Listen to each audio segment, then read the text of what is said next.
Hi and welcome to Rose Red Homestead. We get lots of questions from people who are wanting to know about all kinds of questions about food storage, but a lot about when do I vacuum seal, when do I use an oxygen absorber, and what about a desiccant or a moisture absorber. And so today's video is going to deal with exactly that. And it is important to know why we do what we do to keep our food safe over the long term. Knowing that the major enemies of food storage are heat, light, moisture, oxygen, and of course bugs, that is going to inform what we choose to do. And so we're going to get started on that in just a moment.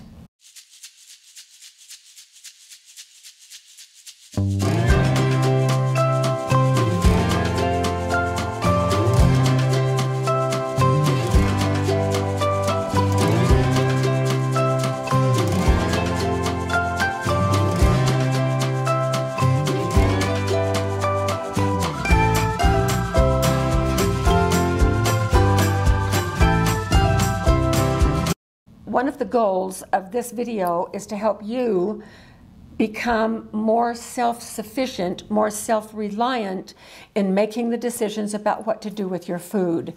And so here's something that's really important. First of all, what is the composition of air? All this air around us? Well, it's about 20% oxygen and about 80% nitrogen.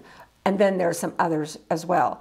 Now, knowing that oxygen is an enemy to food, that is something that we may want to eliminate. So it is important to know that nitrogen will not hurt food. It will not hurt seeds if you want to remove oxygen from seeds that you are storing.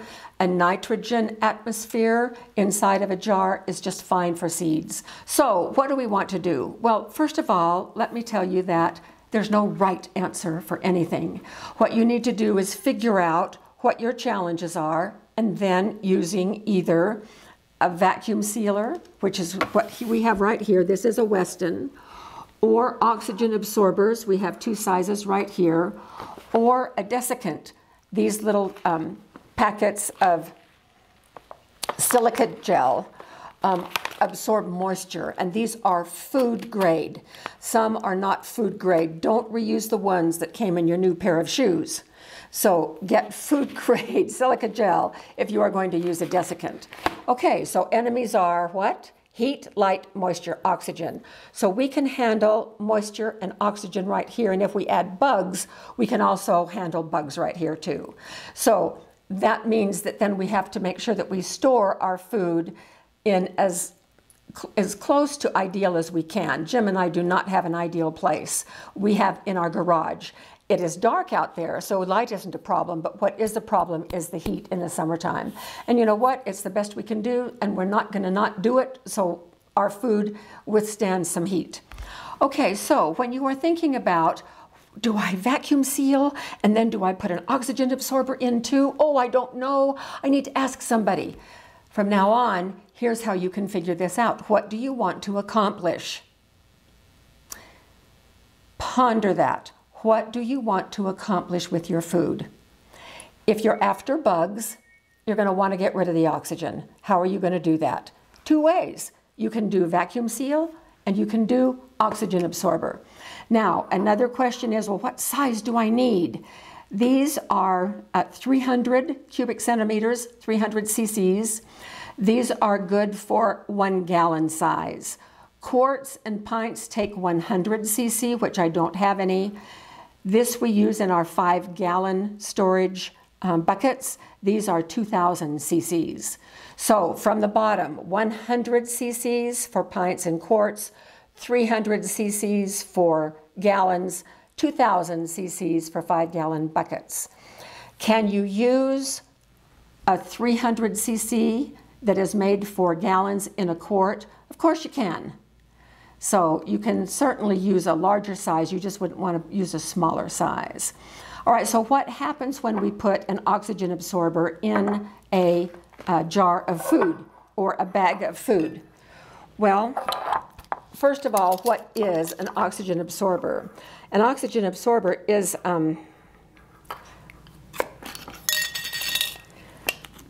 And you have to work fast when you do oxygen absorbers because they get used up pretty fast. Now, in a minute, you're going to hear this pop because that's one thing. These are a whole bunch of 300 cc's, and there are a whole bunch of them in here. It's pulling the oxygen out. This will pop in a minute because these will create a vacuum in your jar, which is really great. Now, this one is going to be ruined because I have it out here, but I want to show you how flexible these are. Very, very flexible when they are good. If they're used up, these are going to be like a wafer in there. You're going to hear cracking because this is iron filings, and so the iron filings in here react with a little tiny bit of moisture that is present in the air almost all the time. It needs a little bit of moisture, and then it absorbs about 99% of the oxygen if you've used the right size of an absorber. Now, it's also a chemical reaction, and so as it starts absorbing the oxygen, it's going to feel warm to the touch. That's what happens with a chemical reaction. That is one of the indicators of a chemical reaction is the heat. This is the same type of a thing that is used in hand warmers. Oh, there, it's getting warm. Cool. I love science. And so it is getting a little bit warm, but don't use hand warmers for food. They're not good for food. These are in packets that you can drop in on top of your food. They won't leak, they won't contaminate your food at all, and they will draw out all the oxygen. Now, if you have, this is a jar of red lentils. If I am wanting to draw out the oxygen in here, if I'm afraid maybe there's some bugs and I want to just remove the oxygen because I know that oxygen is one of the enemies, then I can just put this on here and screw this down. And in a few minutes, this will pop down. And then I have pulled out all the oxygen. Bugs cannot live in here. Eggs will, if they hatch, they will die because there's no oxygen in here for them to breathe. Bugs need oxygen too. So an oxygen absorber is really a good thing to use in food. But what's still left in here? Well, nitrogen is still left in here.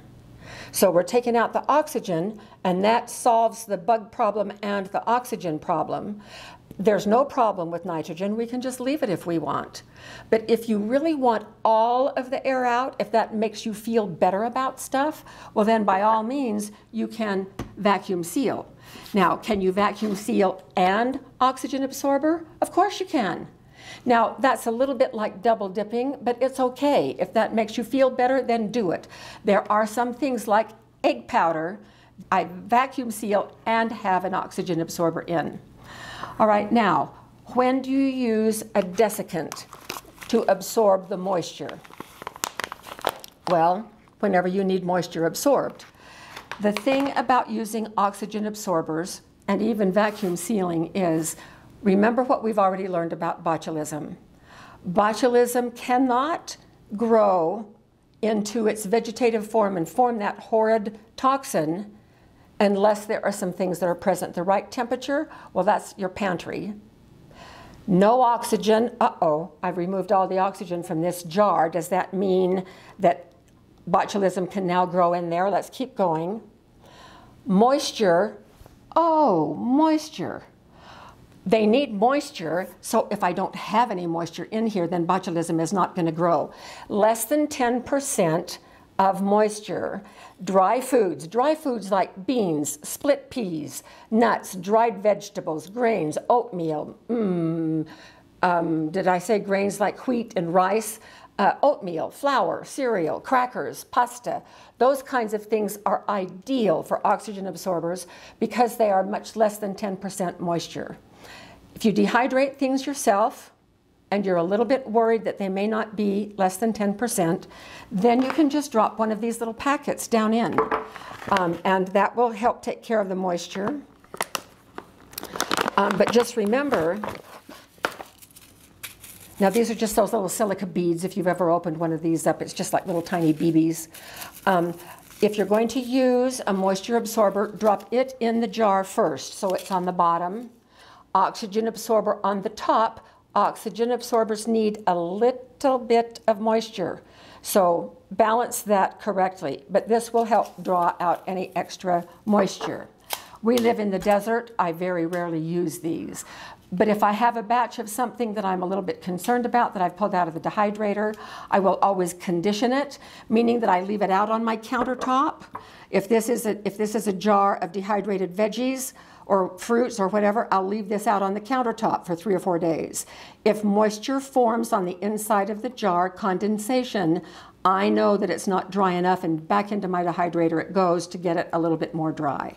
So, and that goes for egg powder too. You can either put it back in your dehydrator or in the oven and on a low temperature and drive out more of the moisture so you can be sure that the moisture is below 10%. All right, so that pretty much covers oxygen absorbers, except you need to remember I said you can put these together however you want to. But there are some things that you need to remember. Low moisture for oxygen absorbers so it doesn't grow botulism. And then the other thing is don't ever use it with salt or sugar unless you want to make salt bricks and sugar bricks. It will make them as hard as rocks. So do not use oxygen absorbers with those. All right, so what about vacuum sealing? So I have this jar of potato slices that I dehydrated, 2 or 3 weeks ago. I'm experimenting with potatoes. We're going to do another video on potatoes soon. So how do I want to store these? Well, if I'm going to be in and out of this jar, if I'm going to be using them, I'm not going to do anything to this jar. It's going to sit in our pantry just exactly like it is. I don't need to do anything. If you need to do something, if you have bugs in your pantry, then you're going to want to maybe do an oxygen absorber here, or perhaps vacuum sealing. You do not need to reseal every single time you get into something if you are using it in a constant manner.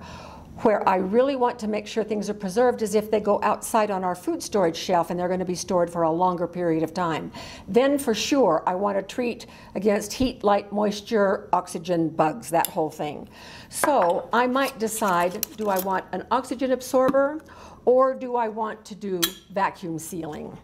Well, I just want to do vacuum sealing, and so I'm going to use my vacuum sealer, and this new one does a pretty good job. So I'm just going to put an already used lid. This says chicken, January 2nd of 21, and it's clean lid I'm going to put right there. This has a hard time sealing unless I put a little spacer in, which I'm putting another lid on the top upside down. And then this is the food saver attachment that goes with a lot of different, this is the same one that I used with our other vacuum sealer. And so I'm just going to use that same thing. So I'm going to put this on carefully, make sure that it's level. And then this hose, one attachment goes right here, and one goes in this little hole right here. And then I'm going to turn it on, and then accessory.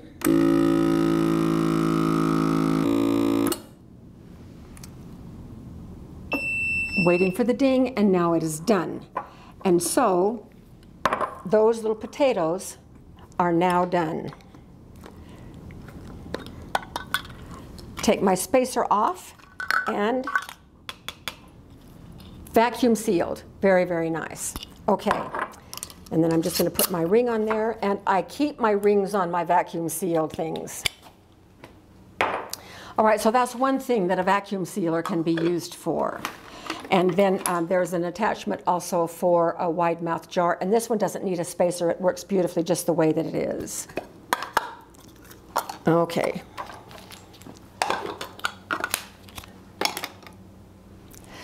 So the vacuum sealer also works for fastening mylar bags. So here is a mylar bag that came with our Harvest Right freeze dryer. And so I'm going to turn it to this side so you don't get distracted by the pretty pictures. This is just a regular mylar bag. These are especially wonderful for long-term storage. And we're talking 10 years, maybe 15 years, whatever. But the thing of it is, they are the dickens to try to vacuum seal. There we go. So Now what we can do is decide what, depending on the food I'm going to put in here, do I just want to drop in an oxygen absorber, put the food in, and then seal it? And I can seal it right here. I'm going to demonstrate that in just a minute. And so it is sealed. Or do I also want to vacuum seal it? All right, so here is lima beans and ham that was from our freeze dryer that we did in March of this year. Look at the back. Do you think that this is vacuum sealed, or do you think this is oxygen absorber? There's still room in here. It is not pulled really tight against the food. So if your guess was oxygen absorber, you would be right. This was not vacuum sealed. It was only oxygen absorber on the inside, and the oxygen, once it was absorbed, it pulled the bag in just a little bit. What does it look like if we don't put an oxygen absorber in? And we're going to come back to these mylar bags in just a minute, but first of all, I want to demonstrate. We bought some rolls of this plastic, it's tubing, and you cut it to size. And so one of the things that we are preparing for is it is going to be critical to our family if we have to have a grid down situation and live on what we have in our food storage. I want to be able to make bread every single week, which means I need flour that I can count on every single time I make bread. And so we are taking special care, making sure that our flour is ready, is stored safely. And I want it free from heat, light, moisture, oxygen, and bugs, all four. So this is what we are doing. This is just one of those bags. One side of the bag is very smooth. The other side is very textured. So I'm going to just stick this right here, if I can do it upside down. And bring this closed. We're going to seal the bottom.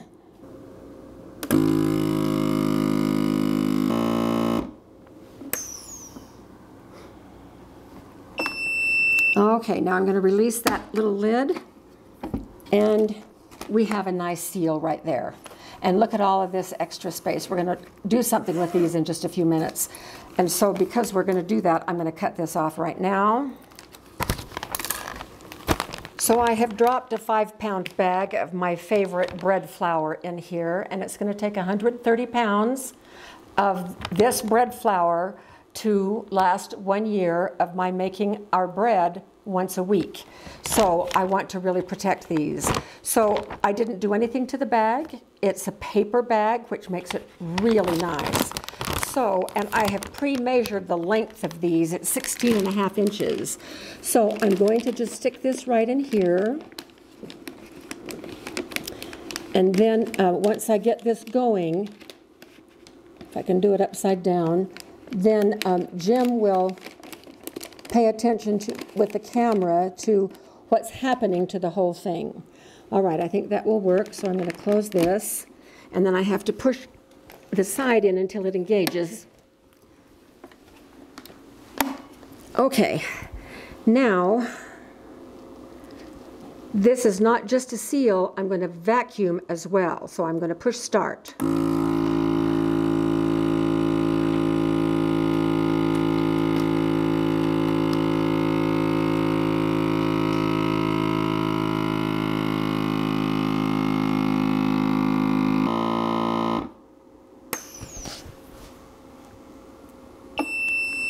Okay, so I'm sure that you saw that just sucked that right up. So here is the seal right here, and off camera, again, I'm going to put a second seal right there. I did it crooked, oh dear. I'm not going to start over. I'm going to put a second seal right there, but I'll do that off camera. Now, this is just as hard as a rock. And so what it did was it not only sucked the air out of the bag, but it sucked the air out of the flour. Now, when I open this to make bread, I'm going to have to fluff it up just a little bit. Now, what do I do with this? Well, years ago at the Army-Navy store, I got a whole supply of these little square buckets. And what we have discovered is that 4 of these vacuum sealed flour just fit perfectly in this bucket.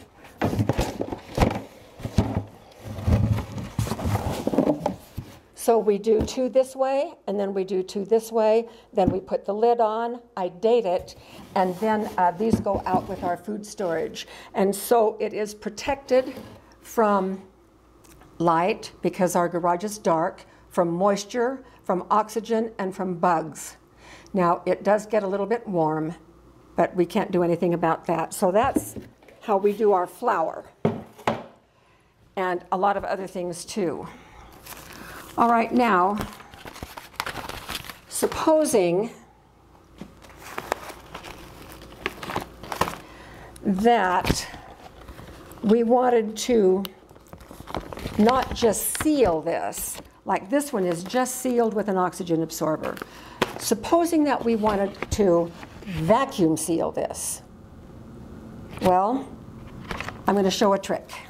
So this little strip that we cut off on the bottom of that flour bag, I'm just going to cut 2 pieces.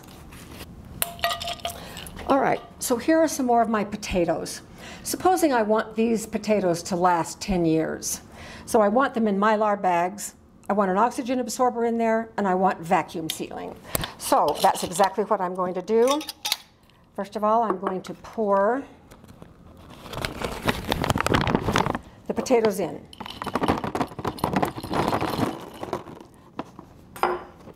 So there they are. It's still pliable, so that means there's still some use from it. And now, you cannot put this, the way it is, in a vacuum sealer and it won't vacuum, because these 2 sides of this bag are so tightly stuck together they won't come apart. Now, remember the construction of this material? It's smooth on one side, but it has this embossing, this texture on the other side. So I'm going to cheat. I'm getting better at cheating.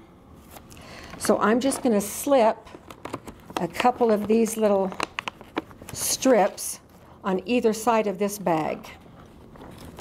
And what that is going to do is that it is going to allow the vacuum to use the corridors in between all those little designs and suck all of the air out. And then we're going to get not just a seal, but a vacuum seal. So let's see if we can get this to work.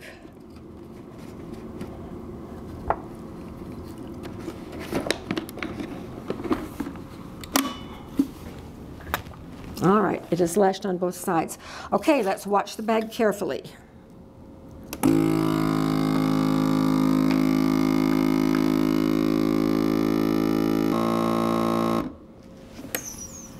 Perfect, perfect. So we have a nice seal across here. I'll put another one in too, but we have these little tabs that did the trick. Now notice the difference between these two. See how the vacuum seal surrounds the food, and you can even make out the shape of the food, which you don't here. That's because this was an oxygen absorber and this is now vacuum sealed. And so, as you consider what you want to do with your food, if you know some basics, air, 20% oxygen, 80% nitrogen. Nitrogen does not hurt food, so you can use an oxygen absorber as the only thing, and that will kill bugs and it will take the oxygen away from the food. If, on the other hand, you want to remove all of the air, including the oxygen, you can use a vacuum sealer. You can even use a combination of the vacuum sealer with an oxygen absorber. So if you are concerned about too much moisture, then by all means use one of these desiccants. Now the cool thing about these is these are rechargeable. Once they've absorbed moisture, you can lay them out. This particular brand is, when you buy them, be sure that you get the kind that are rechargeable. You can lay them out on a cookie sheet, put them in your oven, I think at 250 for a couple of hours. It drives the moisture out of the packets, and then they are good to go all over again. So you probably only need one pack in your entire life because you're going to recharge them. So that's the story about vacuum sealing, oxygen absorbers, and desiccants. And I hope that that has cleared up some misconception and that you are now raring to go, making your own decisions based on what it is you are trying to do. So thank you for being with us, and we'll see you shortly with our next video.